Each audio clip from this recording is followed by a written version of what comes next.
what's your name? My name is Cole Wallen. And what's your name? I'm Sam Kaminsky. Okay. Tell me how there's a balance of strategy and development at practice.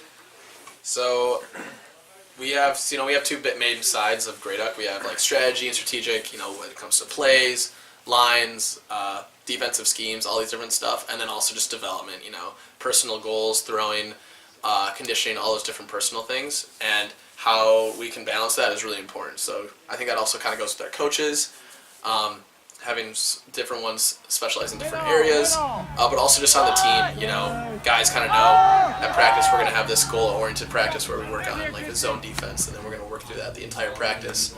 But then outside the practice, let's make sure we're throwing together and we're working on our own personal developmental goals. The development process is just different for everyone. Like some players come in and they're like extremely good as freshmen, and they're going to start developing, I don't know, at a different rate than people who, need more time to, get that foundation down.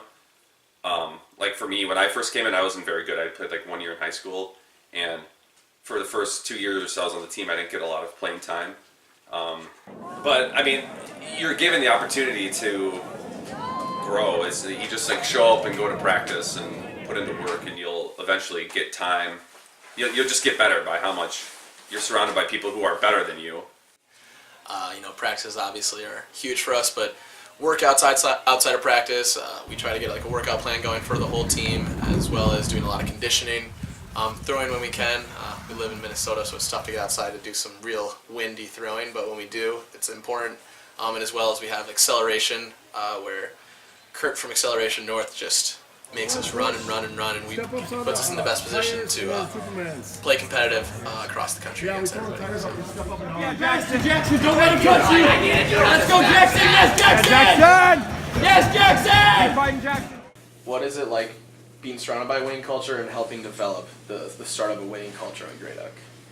We were the group of players who kind of took it from we're just making nationals to now we're a nationals contender every year, which is like kind of a cool place to be, to watch you and a group of guys over a time period like get better, and then start to realize like, oh no, we're not just like good enough to be here, we're good enough to win.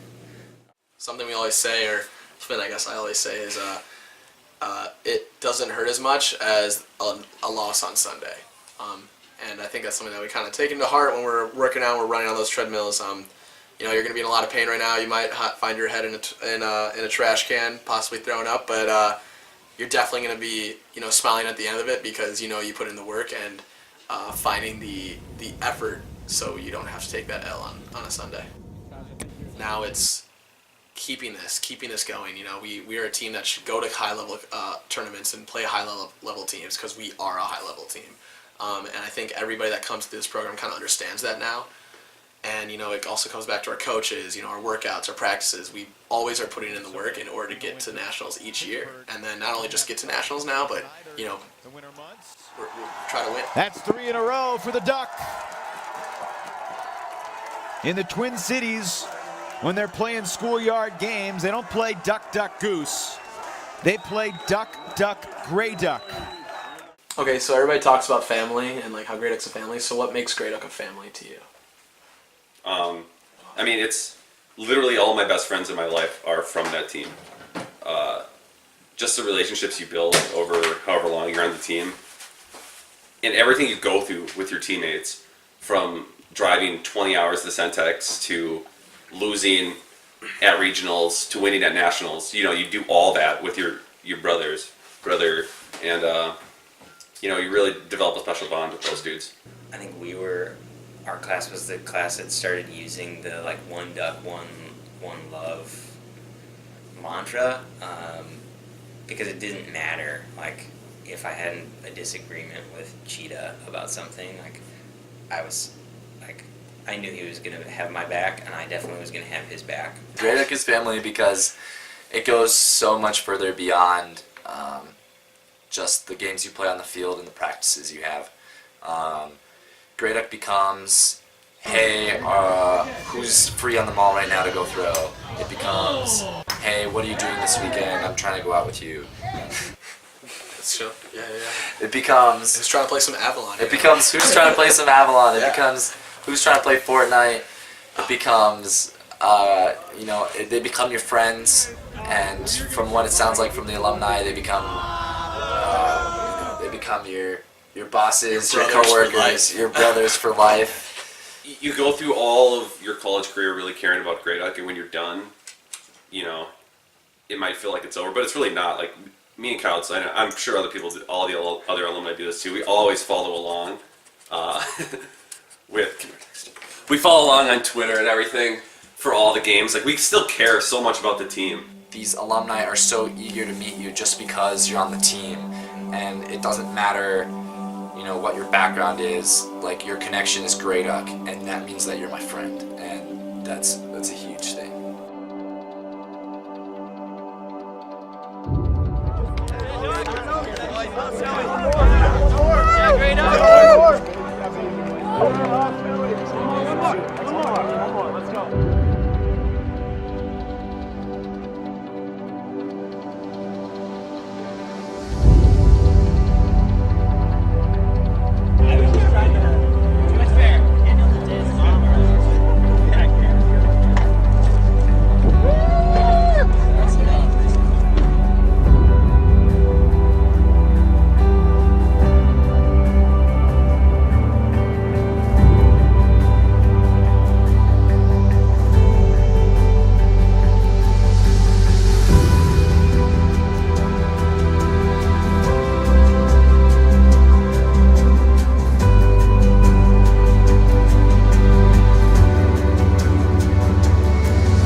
This year, right now, that is our motto.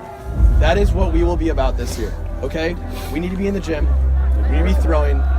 We need to prove that nobody in this country is going to outwork Grey Duck.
Start on keeping.